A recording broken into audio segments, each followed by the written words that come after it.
Hello, everyone. This is Mackenzie Lambert, your host for Mack and the Movies. Today we look at a film I hinted at before the Fritz Lang series. This episode's film is another Spanish horror classic from the early 1970s. It is the first entry in the famed series from director Armando de Osorio, Tombs of the Blind Dead, starring Lone Fleming.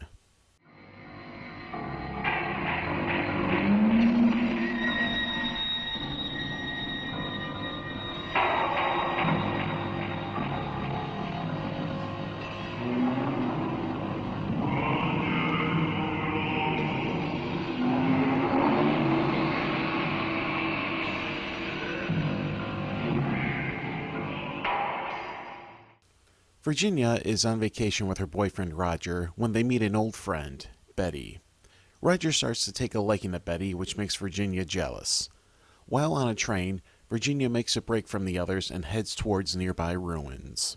Roger and Betty try to have the train stopped, but the engineer refuses to stop in the area. Virginia sets up for the night in the ruins of a monastery. Unfortunately, her presence awakens the corpses of the Templars. Hundreds of years ago, the Templars were demon worshippers who were executed for heresy. As their bodies hanged, birds pecked out their eyes. Whenever someone treads on their ruins, they come back to life and hunt them down. They chase Virginia and kill her, leaving her body in plain sight in a field. The police investigating the murder suspect a local smuggler, Pedro. Wow, it's very nice. Roger and Betty go to meet with Pedro. They hope they can solve the murder of Virginia, and Pedro's name can be cleared as a suspect of murder. Pedro reluctantly agrees and they go to the ruins, and they are grossly unprepared for the Templars that hunt them down. Tombs of the Blind Dead is an interesting mix of horror and mystery. Osorio was influenced by the Spanish legend, The Spirit's Mountain, and Romero's Night of the Living Dead. It also went in the opposite direction of Living Dead at Manchester Morgue. While George Grau's film focused on the gore, De Osorio's film focused on suspense and atmosphere. There are two versions of the film readily available, the US cut and the European cut. The US cut took out the lesbian scene between Virginia and Betty as well as the prolonged rape scene and grisly violent ending. The European cut retained all those elements.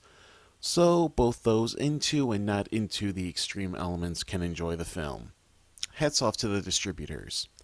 Speaking of distributors, there was a specific edit of the film for American audiences to capitalize on the major success of a recent film. It was released in 1968.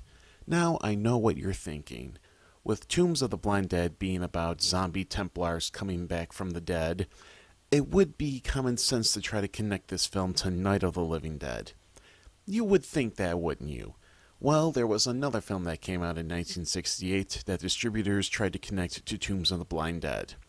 Here is the intro to that edit. Legend has it, almost 3,000 years ago, a simian civilization of super-intelligent apes struggled with man to gain control of this planet. In the end, man conquered ape after a brutal battle, which saw him destroy the ape, his culture and society. After this battle, man tortured and killed all the ape prisoners by piercing their eyes with a red-hot poker. One of the prisoners, who was also the leader of the apes, vowed they would return from the dead to avenge man's brutality at a point in time before man destroyed Earth himself. That time is now. Planet of the Apes. You gotta be fucking kidding. Oh, what distributors will pull out of their ass to try to make money with a movie. The design of the Templars is one of the great elements of the film and very influential. Credit goes to De Osorio for creating the look of these monsters. Dare I say, without the Templars, we might have had a dramatically different take on the Nazgul for Peter Jackson's Lord of the Rings. Adding to their menace was the use of the Santa Maria la Real de Villaglesias monastery on the outskirts of Madrid. The sound is another key element for the effectiveness of the film. The theme music by Anton Garcia Abril sounds like it belongs on a Haunted House record and could be compared to Sorgino's work on Living Dead at Manchester Morgue. The sound design made for one of the best sequences in Spanish horror. All that was needed was a simple heartbeat.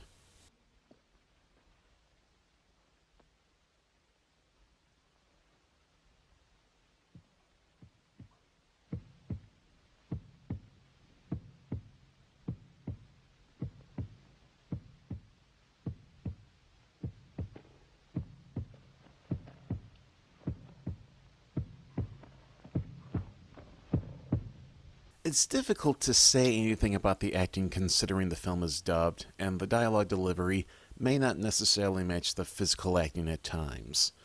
However, Tombs of the Blind Dead makes for a strong horror effort. The suspense, atmosphere, the design of the Templars, and the choice of seeing an edited or unedited version caters to those who aren't interested in some of the racier scenes in the film, should allow this film to be appreciated by horror fans of any degree. And that finishes this look at Tombs of the Blind Dead. Thanks for watching. Have you seen this film? What are your thoughts? Let me know in the comments below. Starting Monday, July 16th, I will be beginning a 10 review series for the main entries of the Friday the 13th films. That is 10 weeks away. Until then, for these 10 weeks, I will be going through a Criterion collection. I've already touched on Eraserhead, M, and Testament of Dr. Mabusa. For next week, we'll start with Cindy Lumet's 12 Angry Men. Until then, this is Mackenzie Lambert with Mack in the Movies. Take care, and have a good week.